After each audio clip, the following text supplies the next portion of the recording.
Hi guys, welcome to my channel. ఈరోజు మనం vitamin D కోసం ఎండలో ఎంతసేపు నుంచోవాలి అనే దాని గురించి మనం తెలుసుకుందాం. వన్ స్మాల్ రిమైండర్, ఏ పాయింట్లో అయినా ఈ ఇన్ఫర్మేషన్ మీకు వాల్యుబుల్గా అనిపిస్తే నా ఛానల్ తప్పకుండా సబ్స్క్రైబ్ చేసుకోండి, అలానే లైక్ చేయండి. అప్పుడు ఎక్కువ మందికి ఇన్ఫర్మేషన్ అనేది రీచ్ అవుతుంది. మీ ఫ్రెండ్స్ అండ్ ఫ్యామిలీ షేర్ చేయండి, వాళ్ళు హెల్తీ ఇన్ఫర్మేషన్ తెలుసుకుంటారు.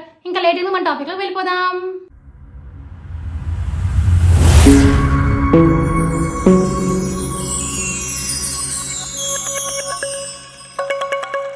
ఉదయం వచ్చే సూర్యాస్మి మనలో ఉత్సాహాన్ని నింపుతుంది, అలాగే నూతన శక్తిని అందిస్తుంది. దీనికి కారణం సూర్యాస్మిలో ఉండే విటమిన్ డి. ఇది మన శరీర పోషణలో కీలక పాత్ర పోషిస్తుంది. కాబట్టి మన శరీరానికి రోజు కొంత మోతాదులో సూర్యాస్మి నుంచి లభించే విటమిన్ డి అవసరం అవుతుంది.